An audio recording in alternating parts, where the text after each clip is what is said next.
మాత్రే నమ సభాయ నమ. ఇప్పుడు మనం ఈ ముహూర్త భాగంలో నెక్స్ట్ అంశం ఏంటంటే, మనకి జన్మ నక్షత్రం, పుట్టినప్పుడు ఉన్న నక్షత్రం ఉంటుంది. అది చాలా ఇంపార్టెంట్, లైఫ్ అలాంగ్ అదే వాడుకుంటాం.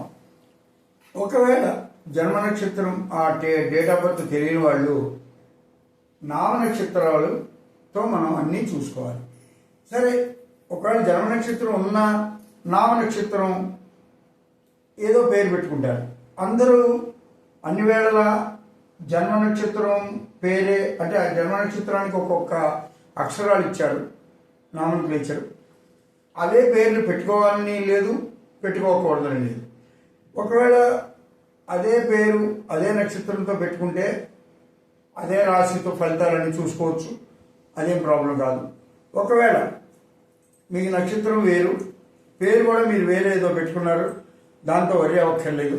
ఎందుకంటే అది మీకు ఏది యోగమో అదే మీ నోట్లోంచి వస్తుంది. మీ నోట్లోంచి కానీ, మీ పేరెంట్స్ కానీ, ఎవరైతే బ్రహ్మగారు వాళ్ళతో కానీ మీకు ఒక పేరు అనేది నిర్ణయిస్తారు. అసలు ఈ పేరు ఎలా నిర్ణయించవచ్చు, మనం ఇంకేమైనా బెటర్గా ఏమైనా చేయగలమా? ఒకవేళ నేను అది ముందు ఫస్ట్ క్లాస్లో చెప్పాను.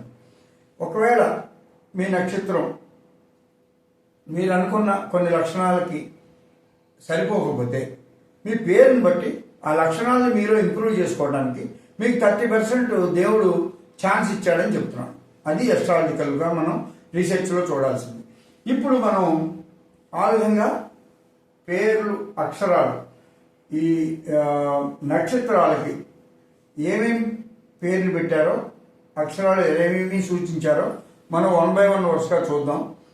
వీటిని బట్టి మీరు ఇది చెప్తాను, అంటే నెక్స్ట్ స్టెప్ ఏంటంటే, ఇప్పుడు మీరు చూ, చే, చో, లా, ఇది అశ్విని. చూచే చోలాస్తు అశ్విని అని సంస్కృత శ్లోకంతో చెప్తారు. సరే, అంటే చూ అంటే చూడమని, చే చే చో చోళులు అని, లా లక్ష్మి అని, ఇలాగా చెంగల్వ ఏదో సంథింగ్ ఇలా పేర్లు మీకు వస్తాయి. అశ్విని, చూచే అంటే అశ్విని 1 చూ, అశ్విని 2 చే, చో, లా. ఇది మీకు నవాంశలో ఎలా వస్తుందో కూడా నేను ఇప్పుడు ఈ క్లాసులో టైం ఉంటే చెప్తాను.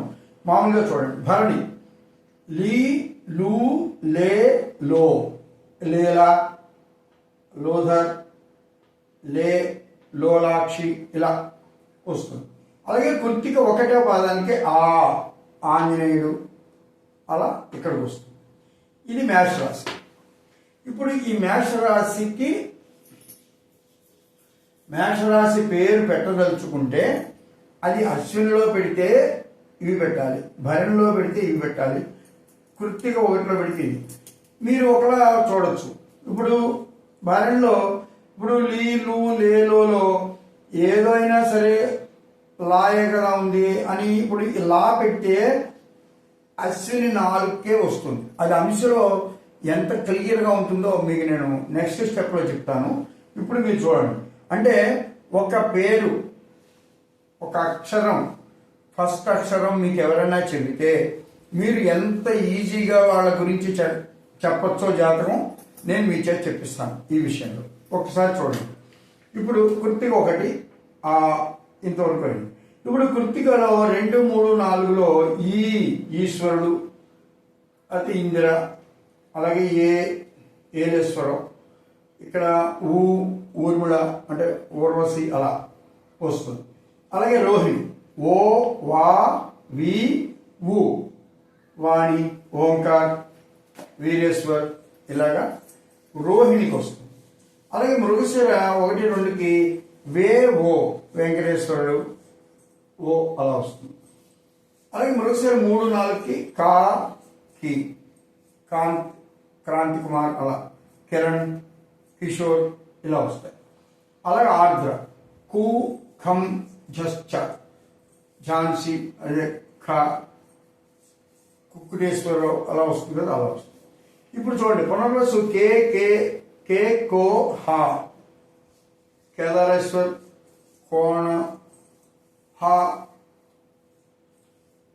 హార్దిక, అలా ఏ వస్తే అవి వస్తాయి. అలాగే హిరణ్మయి ఇలా. అంటే మీరు ఇప్పుడు హాకి హీకి ఎంత డిఫరెన్స్ వచ్చిందో మీకు కనబడిపోతుంది. అంటే ఇది మిథున రాశి లక్షణాలు వస్తాయి, ఇది అనేటప్పటికీ కర్కాటక రాశి లక్షణాలు వచ్చేస్తాయి. Complete variation. అదే అక్షరం కదా అంటే కుదరదు. అది ఒక్కసారి మీరు, నేను నెక్స్ట్ క్లాసు ఇది క్లియర్గా మీకు చెప్తాను. ఆ క్లాస్ బాగా వింటే అసలు ఏ మనిషి గురించి అయినా మనం ఎలా ఎంత ఈజీగా చెప్పచ్చో మనకి చాలా తెలిసిపోతుంది. అలాగే హే హోడా, ఓంకార్ హేమ, ఓంకార్ హోతా ఇలాంటివన్నీ వస్తాయి. అలాగే డూ డే డో, ఇది ఆశ్లేష అంటే డూండీశ్వర్ ఇలాంటివి వస్తాయి. ఇక్కడ మీరు ఒకటి అబ్జర్వ్ చేయండి, ఈ భరణలో లీ లు లే లో, డీ డూ డే డో అంటే అదే పంథాలో ఇక్కడ కూడా వచ్చింది. అలాగే మఖ, మామీ మూమే మఖ, మా మీన, ముకుంద, మేన ఇలాగన్నీ వస్తాయి. అలాగే మోటా టీ2, టీ2 మోహన్ మోహన మోక్షజ్ఞ అలా వస్తుంది. అలాగే టే అంటే చెప్పాం కదా టెండూల్కర్, అంటే ఇక్కడ సింహరాశిలో ఈ ఉత్తర ఒకటిలో ఆ పేరుకి ఎలా అనాలిసిస్ చేయాలో తర్వాత చూద్దాం. అలాగే ఇప్పుడు ఇక్కడ ఉత్తర 2, 3, 4 టో పా పి, పార్వతి, పినాకిని అలా వస్తాయి. ఇప్పుడు హస్త పోషణ పూర్ణిమ ఇలాంటివన్నీ ఇక్కడ వస్తాయి. చిత్త పే పో, పేర్వన్ పోరంకి అంటే పోతో ఏదైనా ఇలా వస్తాయి. అలాగే ఇప్పుడు చిత్త 3, 4 రా రి, అంటే ఇక్కడ మీకు చిత్త 1, 2 అయిపోయింది. 3, 4లో రా రి ఇది తులారాశిలోకి వచ్చేస్తుంది. రామ్, రిషి ఇలాంటివన్నీ ఇందులోకి వస్తాయి. అలాగే రూరే రోత ఇది స్వాతి నక్షత్రంలోకి, రుక్మిణి, రేవంత్, రోహిత్, తా అలా వస్తాయి. అలాగే తీ తూ తే అంటే తేజ, తీన్ అలాగే ఇలాంటివన్నీ మీకు విశాఖ 1, 2, 3 పాదాల్లో తులారాశిలోకి వస్తాయి. అలాగే ఇప్పుడు తులారాశిలో అంటే వృశ్చిక రాశిలోకి తో విశాఖ 4వ పాదం, నా నీ నూ నే అనురాధ, నాగరాజు, నీరజ ఇలాంటివన్నీ, నెపోలియన్ ఇలాంటివన్నీ ఇందులోకి వస్తాయి. అలాగే నోయా ఈ యు జ్యేష్ఠ, యామిని, యుగంధర్ ఇలాంటివన్నీ ఇందులోకి వస్తాయి. ఇది వృశ్చికం. అలాగే ఇక్కడ మీకు మూల ఏయో బాబి, ఇక్కడ మీరు బూద భాడ, ఇక్కడ భాస్కర్, ఇక్కడ బాయ ఉంది, ఇక్కడ బిందు, బాల అంతవరకే చెప్పాలి. ఇక్కడ చూస్తే భా వస్తుంది, భాస్కర్, భార్గవి, భారతి అలా. అంటే మీకు ఆ రెండింటి యొక్క కంపారిజన్ మీరు ఇప్పుడు గుర్తుంచుకోండి. మీరు ఎనాలిసిస్లో నవాంశలో అక్కడ మీకు వాళ్ళ యొక్క మెంటాలిటీస్లో ఎంత వేరియేషన్ వస్తుందో మీకు తెలుసుకోండి. అంటే మనకి అక్షరం కదా అంటే కాదు. చూడండి, బే ఉత్తరాషాఢ 1, ఉత్తరాషాఢ మిగిలిన 2, 3, 4లో బో, జా, జీ, జానకి, జిహ్వా అలా వస్తుంది. అలాగే ఇది కాఖ ఖే ఖో అని ఇది అభిజిత్ నక్షత్రం అని మనకి ఎక్స్ట్రాగా ఉంటుంది ఉత్తరాషాఢకి శ్రవణంకి మధ్యలో. దీని యొక్క అవసరాలు, లక్షణాలు ఇవన్నీ మనకి కొన్ని చోట్ల ముహూర్తాలు అవసరం అవుతాయి, అక్కడ మనం చూద్దాం. అలాగే జూ, జే, జో, ఖా అది శ్రవణం వస్తుంది. గా, గి, గాంధీ, గిరిజ ఇలాంటి ధనిష్ట 1, 2, ధనిష్ట 3, 4లో గు, గే వస్తుంది. శతభిషంలో గోసా, శీసు, సీత, సుమిత్ర అవన్నీ, సా, గోవింద అవన్నీ. అలాగే శేషో దా వరకు పూర్వభద్రకు వస్తుంది. అలాగే ది అనేటప్పటికీ మళ్ళీ పూర్వభద్ర 4వ పాదం మేనంలోకి వెళ్ళిపోతుంది. అలాగే దుష్యంచాద ఇది శా మామూలుగా అయితే సకారం వరకు చెప్పచ్చు. దుష్యంచాద, దేదో చాచి ఇది రేవతి అంటే చాణక్య, చిన్మయ ఇవన్నీ ఈ విధంగా మనకి మీనరాశిలోకి ఇలా వస్తాయి. ఇప్పుడు ఇక్కడికి ఈ పేర్లు, ఈ అంటే అక్షరాలతో మీరు గోచార ఫలితాలు ఎలా చూసుకోవాలి అంటే ఈ మేష రాశి,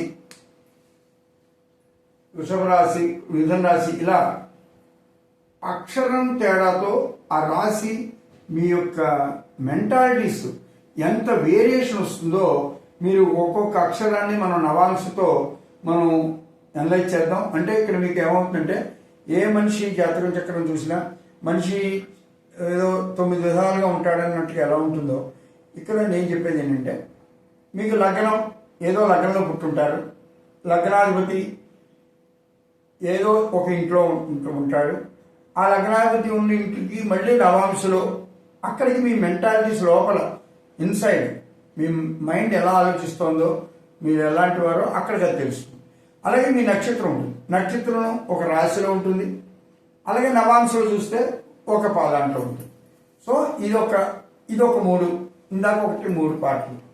ఇప్పుడు పేరు మీరు ఏదో పేరు పెట్టుకుంటారు, ఆ పేరు ఒక నక్షత్రం అంటే ఒక రాశిలో ఉంటుంది, నవాంశలోకి ఒకటి వస్తుంది. సో అక్కడ ఒక 2-3 మెంటాలిటీస్ వస్తాయి. సో ఈ విధంగా మీకు ఒక 9 రకాలుగా మీ మెంటాలిటీస్ మీకు కనబడుతూ ఉంటాయి. అది మీరు చెప్తుంటే అనాలిసిస్లో తెలుస్తుంది.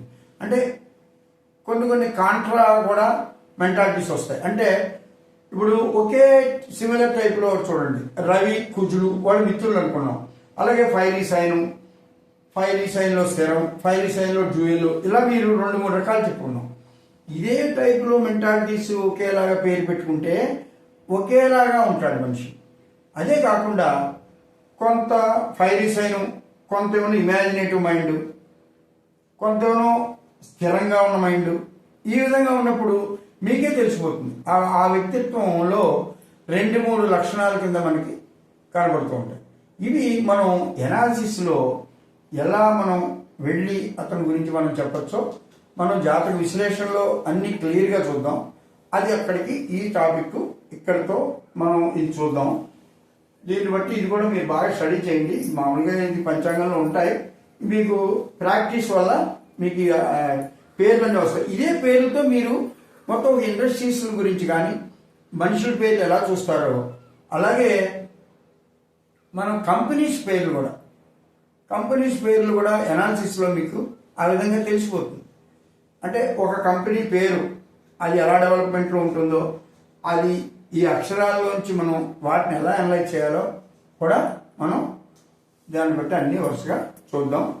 జై శ్రీరామ్.